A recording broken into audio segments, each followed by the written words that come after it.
JHK here for Sportskeeda, and join me right now is UFC featherweight Billy Q. Man, you've become this figure, man. It's like Madonna and Cher and like Seal, man. Everybody knows you by Billy Q now. They don't even have to say your last name. I know. That was definitely planned because Quarantillo is apparently hard to say, so I just go by Billy Q. It's easy, it's simple, and it's been catching on. So we're getting the job done. Definitely. And also, I see the background is more complete now compared to the last time we spoke. You got the Qcast going on, the commentating. Talk about all of that stuff and how it's going. Yeah, shout out to my boy Steve Rizzo. He made me this Qcast sign, sent it over to me. I've been doing a lot of commentary for Standout Fighting Tournament. It's a Brazilian organization. They actually offered to fly me to Brazil in the next couple weeks to commentate one of their Brazilian shows, but unfortunately I'm fighting in the UFC that weekend, so I've been doing most of the commentary right from here. I do the English version. So yeah, man, I told my wife my goal is to make $1 million in this room, and doing the interviews, doing the commentary. I think I made a few thousand so far. I'm on my way though. All right, for sure, man. And also, you did get married recently. How's the newlywed life? Oh, it's great, man. So we've been, we've lived together for the past like 4 or 5 years, so nothing really has changed. I'm super excited. We're gonna go on our honeymoon. We're gonna go to the Virgin Islands a week after my fight, so I'm super excited for that. But in the meantime, I gotta handle business, so it's business first, and we can enjoy a couple weeks off. For sure.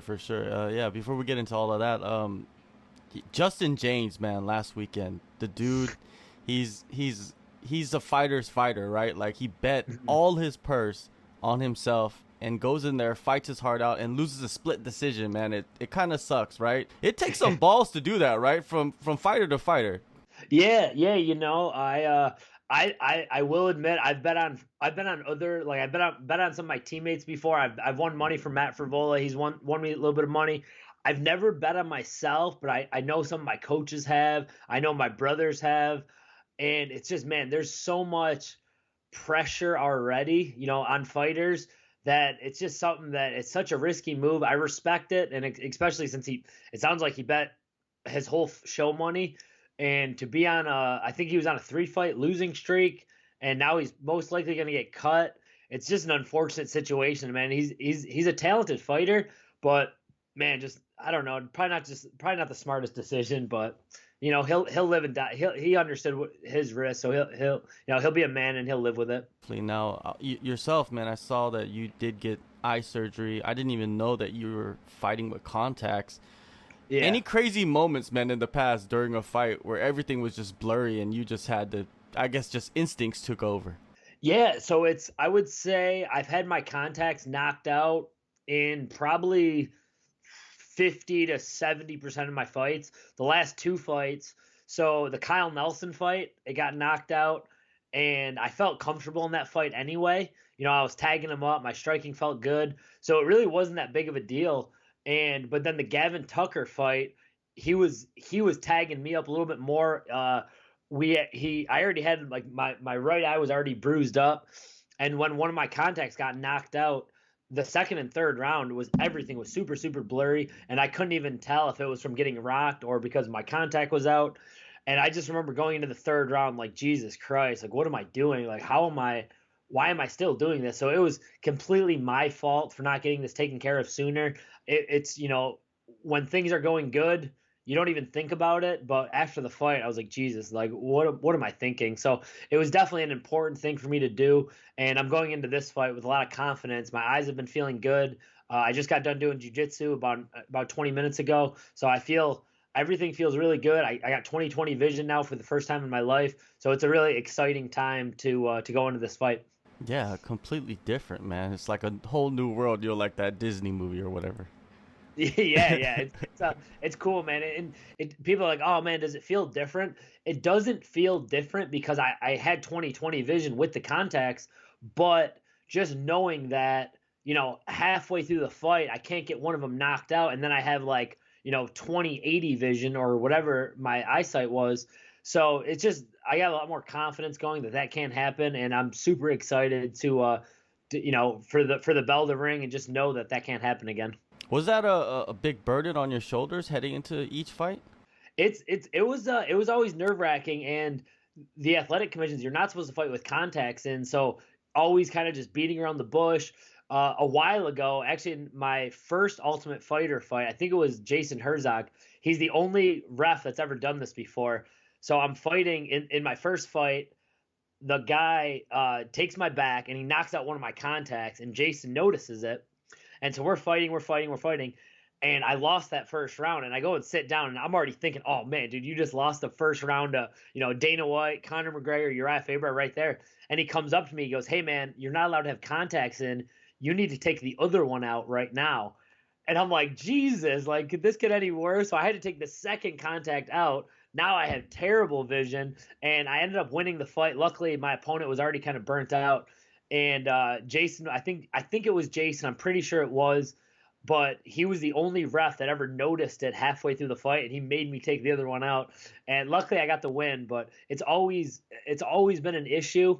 And luckily, finally, I did the right thing. I should have done it a long time ago. I know that, but I finally got it done. So I'm really confident going into this fight with that, being said. July 17th, you return against Gabriel Benitez. It was Herbert Burns.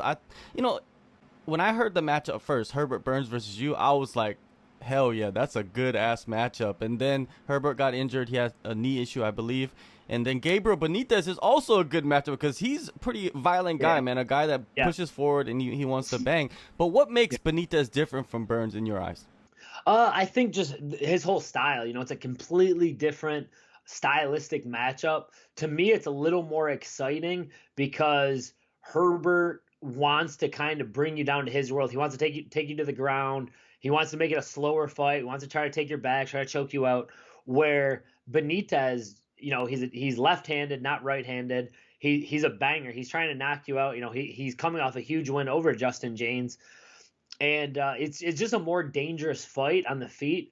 And those are always the fights. If you look back on my career, it seems like the more dangerous my opponent is, it seems like it brings the best out of me, and it brings the most dangerous side of me. It's like backing up a tiger. If you push him, you try to pressure me too much, it's gonna bring out the violent side in me, and I can almost guarantee someone's going to sleep, and I just know I'm gonna get my hand raised, and I can't wait. Now, you've been doing your camp, of course, in Tampa, but you took a trip to New York. I believe you did a seminar, got some work in there at the gym out there. And how was the trip, man? Was anything different this time around? Yeah, it was. So we were. I went up there. I went up to Buffalo, and I was gonna go to Long Island and train with Matt Furvol and those guys. But unfortunately, I had this weird a weird incident that happened where I basically got poked in the eye randomly, and so I wasn't able to spar for a few days just because I had to let my eye heal up. Coming off that surgery, I wanted to be careful. So it was an amazing seminar. We had a great time. Total accident what happened. So it was unfortunate that I wasn't able to go to Long Island, but I got some great looks in New York. I had a great time teaching the seminar. Shout out to everyone at WNY MMA. All really, really good gym. It was the first gym I ever trained at. So I still got a great relationship with all those coaches. So it was a great trip. The best part about the trip was definitely seeing my family. My parents live up there. My brother, my sister came to visit. I met my niece for the first time, my brother's baby. So it's always very inspiring to be around my family, and they're my biggest motivation. So just doing that whole thing right before a fight, it always inspires me, and kind of reminds me what I'm doing all this for. Why am I sacrificing all this? And it's for my wife, it's for my family. So it's just a good reminder. The eye poke happened during the seminar? No, it happened right after. So it always seems like the last roll because I taught the seminar. I did a little Q&A, and then after I was like, yeah, I'll roll with everyone. And sure enough, I rolled with person after person after person.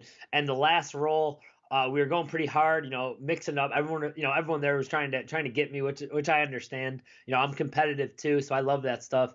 And yeah, it was just a fluke accident where we were in a scramble and he stuck his hand out and it went right in my eye. And I will say this, without having contacts, I definitely feel eye pokes a lot. It's a lot more intense because I felt like my contact used to protect me a little bit.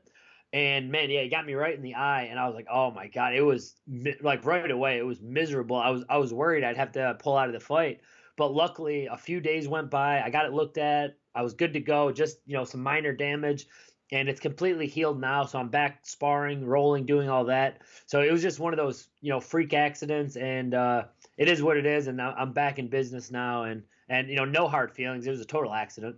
A solid performance after a setback is what everybody strives for. What does that look like for you against Benitez? Yeah, just getting a finish. I know I'm a veteran now. I feel like so comfortable in the UFC cage. I remember my first fight, how nervous I was in DC, and then especially with these Apex fights, I've been there. I've fought in there. This is my fourth fight there, my fifth fight there. I don't even remember, but I'm so comfortable fighting there. I had the Contender Series fight. I had the Spike fight. I had the Kyle fight. I've had the Gavin fight. So yeah, this is my fifth fight in the Apex. I couldn't be more comfortable there. So I think a perfect day at the office is not taking a lot of damage, making him miss with a lot of his strikes, and either connecting with a big punch, a big kick, a knee, or getting him to the floor and choking him out or submitting him, and just making a statement. I'd love to get a bonus. I would really whatever it takes to get a finish. I don't really care. People hit me up. They're like, "Oh man, I want to bet on you. Are you going to go for the submission or the knockout?" I'll take what I can get, And if you look at my resume, I got a lot of both. So I think Benitez has a lot more to worry about than I do because he's very good at what he does, but I'm very good wherever it goes. So he's got a lot to worry about where I know what I got to worry about, and I'm ready to counter that. To this day, it still blows my mind that people actually message fighters to ask them if they're gonna go for a submission or a knockout. How do you even know that? Like, how would you even? You have. It's not like you're fighting a doll, right? There's another man trying to kill you too. It's wild, man, and I'm okay with that. I'm okay when people message me. Usually, I ignore it anyway. I have a lot of requests that I have to ignore. I get too many people that message me. The worst people ever are ones that hit me up after the Spike fight. People telling me that I lost, like blah, blah, talking smack, and then of course after this fight because I was a slight favorite, so a lot of people had me on their parlays, and oh my god, they just the things people say, man, like you'd never say that to my face. So it is what it is. I could deal with it now, but it's like, man, like who raised you to talk like this? So it is what it is. Exactly. They need to do some good parenting, man, out there in the world. But exactly. What can you do, man? A couple other topics, man, pertaining to the featherweight division I wanted to get into with you is Tough 22. You were on that season. Tough 29 is going on as we speak. The coaches, Volkanovski, Ortega. Volkanovski, man, he's kind of flipped it a little bit after this show because he has some harsh words for Ortega, man. In that environment, you've been there, right? You were on the season with McGregor. Does it really make people get on your nerves, man, being around them so much? Not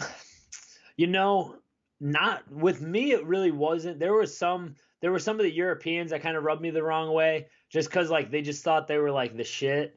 And but I think I was lucky. We had a pretty cool team. I got along with pretty much everyone on my team, so they didn't really rub me the wrong way.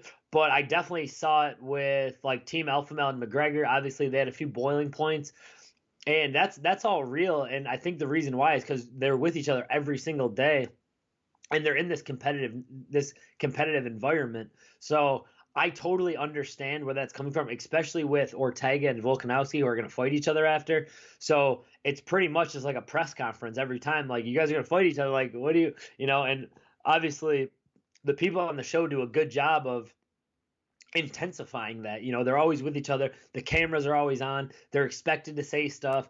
They're always being asked questions like, what do you think of your opponent? What do you think of this? And I think what it started with is one guy said one bad thing, and next thing you know, it's just the war of words heat up.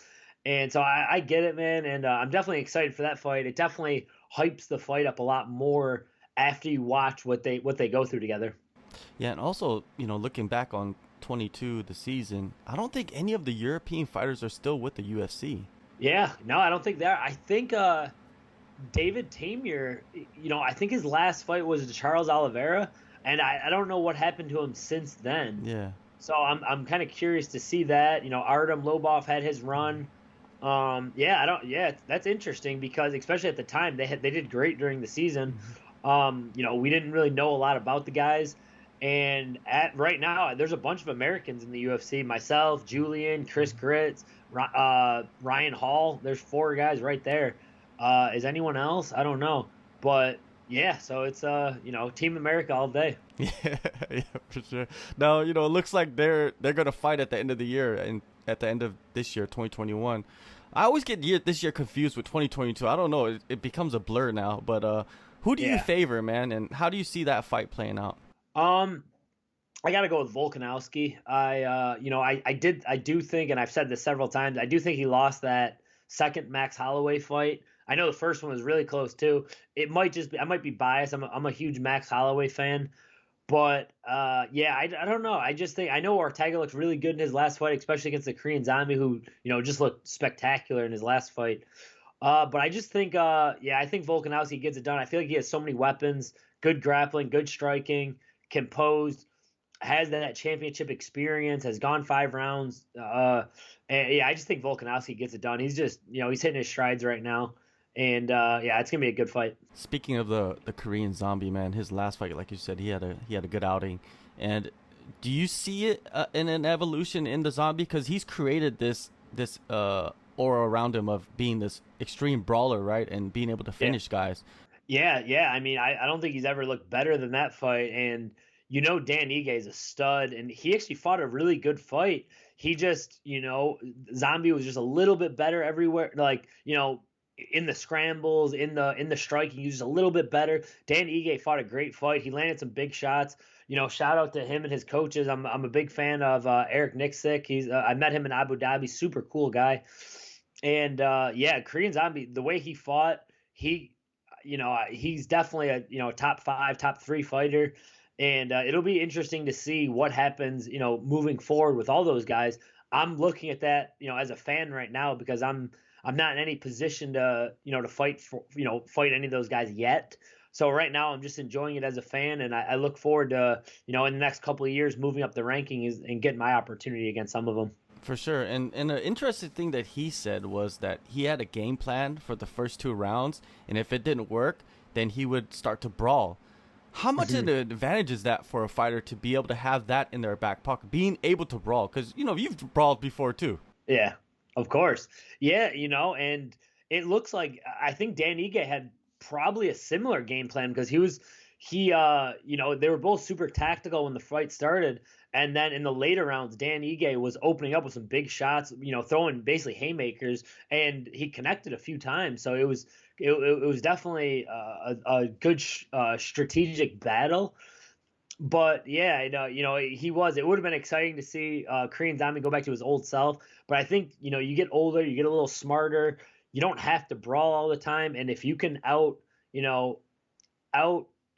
technically strike people, why not do that? It's obviously an easier way. You're gonna have a longer career, and against top guys, if you just stand and brawl with them, it's not always gonna go your way. So he's definitely evolved, and like I said, it's gonna be exciting to see what happens next with those top 5 guys. All right, one last question. Yair, he was supposed to fight Max. Max has to pull out because of an injury. Play matchmaker, man. Who do you put in there against Yair? You got to remember, Yair hasn't fought in like 2 years either. Yeah, I know, man. I always get mixed up. I don't even know who he's really been matched up with. I know his last fight was with Jeremy Stevens, I think. Was that his last fight? Yeah, and then he You was know? matched up with Zabit for a bunch of times, but it never happened. Yeah, it's interesting. Probably like a Calvin Cater or something like that, who I'm also a big fan of. I'm a big Calvin Cater fan. I was gutted that Max Holloway fight fell through because when I got for a while I was on the July 17th card, and they didn't really have a big main event for it. And then they announced that Yair and Max were gonna fight. I was super pumped up, just to I got my posters back here to get a Max Holloway poster to be a part of that card. Everyone, tunes in for Max Holloway fights. Oh man, I was super excited. Of course, it got pulled from under me. At the end of the day, my career is in my own hands, so I'm still super excited to be on any card. Put me on any card, and I'm grateful. But yeah, I was super upset about that. But yeah, Yair, I don't know, maybe rebook the Max Holloway fight, put him with a Kelvin Cater. I don't know, man. The loser of this championship fight, he's definitely a top fighter, but the inactivity, there's a lot of guys in the top 10 who are super inactive, and it's unfortunate, but I understand it, man. Injuries happen, pullouts happen. It's part of the game, but I think he matches up well with a lot of the guys, and he could put on exciting fights with pretty much anyone. July 17th, Billy Q is back into the octagon against Gabriel Benitez. Man, it's awesome to see you back. Thank you so much, Billy, for the time, and good luck, man, on everything. And enjoy your honeymoon. Oh, man, I will, man. Thanks for having me, man. Anytime. Always great chatting with you, brother.